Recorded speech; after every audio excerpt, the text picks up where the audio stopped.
Hello student, सिद्धांत classes के YouTube channel पे आप सबका स्वागत है। आज की वीडियो में हम लोग सीखेंगे एक समान बाह्य वैद्युत क्षेत्र में द्विध्रुव को घुमाने में किया गया कार्य।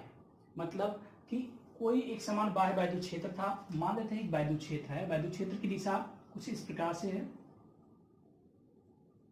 कोई एक वैद्युत क्षेत्र है, इसमें कोई वैद्युत द्विध्रुव रखा गया, उसे घुमाने में कुछ कार्य करना पड़ेगा कि नहीं करना पड़ेगा। तो मान लेते हैं ये हमारे पास एक वैद्युत द्विध्रुव है। मान लेते हैं ये हमारे पास एक वैद्युत द्विध्रुव है, इसका मध्य बिंदु यहाँ पर है, यहाँ पर प्लस क्यू है और इस साइड में माइनस क्यू है मान लेते हैं। ठीक है, इसे घुमाने में किया गया कार्य। एक बात आप सोचिए, जब ये वैद्युत क्षेत्र में रखा गया तो इसे घुमाना तो पड़ेगा, घुमाने में कुछ कार्य तो करना ही पड़ेगा। जैसे सिंपल सी बात है, एक वैद्युत क्षेत्र है, उसमें ये हमारा मान लीजिए वैद्युत द्विध्रुव है। इस द्विध्रुव को अगर हम घुमाना चाहेंगे कुछ कार्य करना पड़ेगा हमको। तो क्या कार्य करना पड़ेगा, वही कार्य हमें फाइंड करना है। ठीक है, तो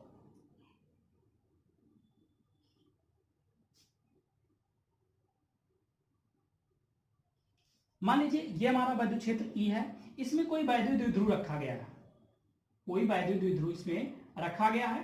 ठीक है, इस वैद्युत द्विध्रुव को अगर इस वैद्युत क्षेत्र में हम घुमाना चाहेंगे तो घुमाने में कुछ कार्य करना पड़ेगा। ये बोर्ड परीक्षा के लिए बहुत इंपॉर्टेंट टॉपिक है, पूछा जाता है, न्यूमेरिकल्स भी आता है, पूरा का पूरा थ्योरी भी आता है। ठीक है, तो जरूर पूरा वीडियो देखिए, पूरा सीखिए, तभी आप कर पाएंगे इसे। ठीक, तो ये घुमाने में किया गया कार्य कितना होगा, तो एक काम करते हैं, इसको हम थोड़ा सा पतला बना दे रहे हो। मान लेते ये हमारे पास वैद्युत द्विध्रुव है। ठीक है, इसे घुमाने में किया गया कार्य हमें ज्ञात करना, यह इसका मध्य बिंदु O है। तो कैसे इसको सॉल्व किया जाएगा, एक बात आप बताइए, जब किया गया कार्य कभी भी ज्ञात करना होता है, आपने 11 में पढ़ा है, 12 में भी जितने टॉपिक आपको मिलेंगे किया गया कार्य या स्थिति ज्ञात करने के लिए, हर जगह आपको पता क्या होना चाहिए, कार्य बराबर बल गुणे विस्थापन होता है ना। कार्य बराबर क्या होता है, बल गुणे विस्थापन। तो अगर बल गुणे विस्थापन है तो यहां भी बल गुणे विस्थापन ही होना चाहिए। तो क्या करेंगे हम, एक सबसे पहली बात ये सोचेंगे, क्या इस पर बल लगेगा। द्विध्रुव पर यहां पर बल नहीं लगेगा, बल युग्म का आघूर्ण लगेगा।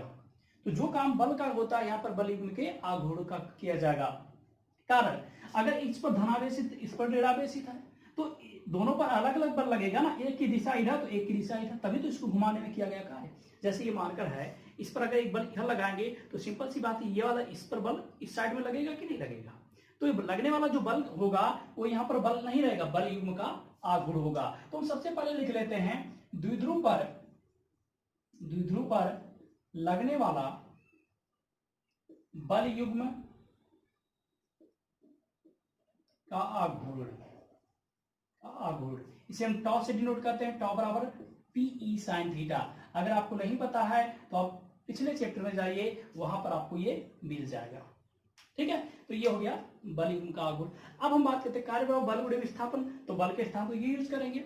विस्थापन का मतलब, अब यहां पर विस्थापन कैसे होगा, आप देखिए, अगर ये वैद्युत द्विध्रुव है, इसको घुमाएंगे तो इसमें विस्थापन कहां हो पाएगा। इसमें जो विस्थापन होगा वो रेखीय विस्थापन नहीं होगा, वो हमारा कोणीय विस्थापन होगा। कैसा विस्थापन होगा, कोणीय विस्थापन होगा। तो मान लेते हैं, एक कंडीशन हम यहां पर मानकर सॉल्व करेंगे। मान लेते हैं द्विध्रुव जो हमारा था पहले इस कंडीशन में था, थीटा जीरो कंडीशन में था, किसके साथ, वैद्युत क्षेत्र के साथ थीटा जीरो कंडीशन में था। इसको यहां देते हैं अल्प विस्थापन, इस द्विध्रुव में अल्प कोणीय विस्थापन मान लेते हैं, डी थीटा कर देते हैं, अल्प कोणीय विस्थापन डी थीटा कर देते हैं। ऐसा माना जाता है जब भी कार्य ज्ञात करना होता तो अल्प विस्थापन माना जाता है। आपने 11 में भी कई सारे टॉपिक पढ़ा होगा। तो अल्प विस्थापन हमने क्या माना, डी थीटा माना। अब हम कहेंगे इस अल्प विस्थापन में किया गया कार्य, अल्प कोणीय विस्थापन में किया गया कार्य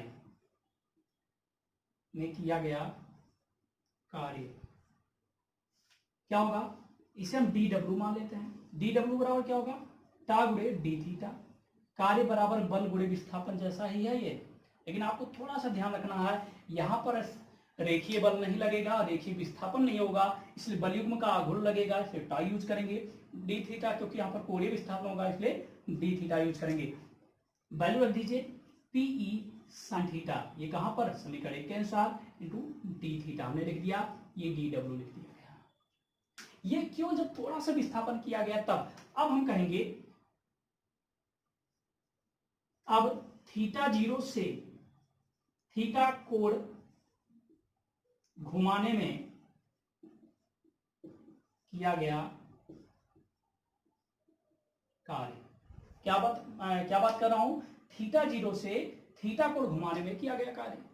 आपको पता है कि जब भी कार्य ज्ञात करना थोड़ा सा ज्ञात करते हैं, जब टोटल ज्ञात करना होता है तो समाकलन करते हैं। W बराबर अगर नहीं पता है तो देखिए लगातार आप वीडियो देखते रहेंगे, सीखते रहेंगे, तो मैं अधिकतर क्वेश्चंस को जहां भी कार्य ज्ञात करना होगा या स्थिति ज्ञात करना होगा इसी तरीके से पूरा सॉल्व करूंगा।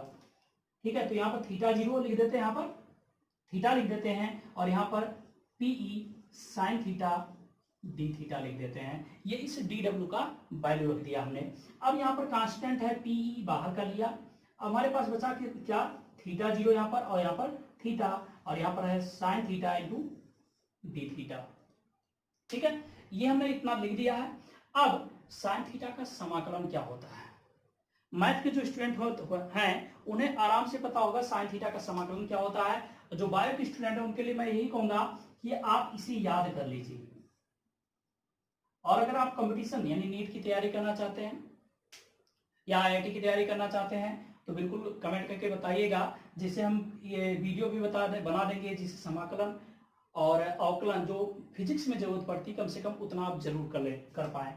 तो देखिए साइन थीटा का जो समाकलन होता है वो माइनस कास थीटा होता है, और यहाँ पर लिखेंगे थीटा जीरो, यहाँ पर लिखेंगे थीटा।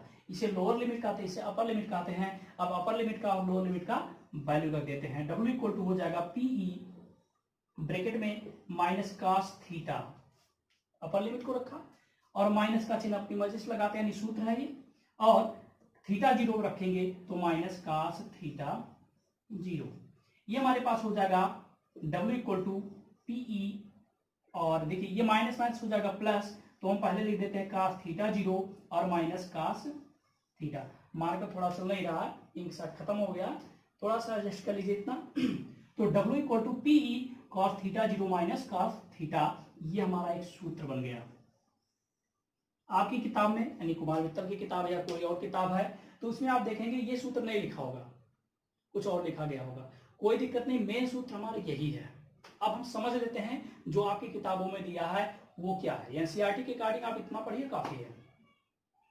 देखिए W क्या किया गया कार्य, P क्या है द्विध्रुव आघूर्ण, E क्या है वैद्युत क्षेत्र, थीटा जीरो क्या है।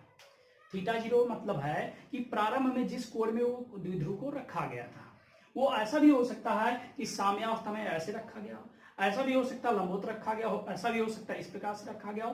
तो जिस भी कंडीशन में पहले से रखा गया था वो थीटा जीरो हो। थीटा क्या है, जितने अंश के कोण पर हम उसे घुमाकर ले जाना चाहते हैं। आपकी किताब में दिया होगा कि साम्य स्थिति में यदि द्विध्रुव साम्यावस्था में है, साम्यावस्था में है, साम्यावस्था का मतलब क्या है, जब वो इस प्रकार से था यानी कोण कितना बन रहा था जीरो, मतलब कि ये वाला जो कंडीशन है थीटा जीरो ये था, अगर साम्यावस्था में रहेगा तो जीरो बनेगा। तो इस कंडीशन में हम लोग कह सकते हैं थीटा जीरो का वैल्यू कितना रखना चाहिए, जीरो रखना चाहिए। तब क्या बनेगा W इक्वल टू पीई और ब्रैकेट में 1 माइनस, क्योंकि cos जीरो का मान क्या होगा 1 हो जाता है, 1 माइनस क्या बनेगा cos थीटा। ये भी हमारा एक सूत्र बन जाता है। मेनली आपको ये सूत्र याद रखने की आवश्यकता है जिससे कि कोई भी क्वेश्चन आ जाए, कोई भी न्यूमेरिकल आ जाए, इस सूत्र से जरूर सॉल्व हो जाएगा, बशर्ते कि आपको इसके सारे कंडीशन इसके सारे नोटेशंस आपको क्लियर पता होना चाहिए।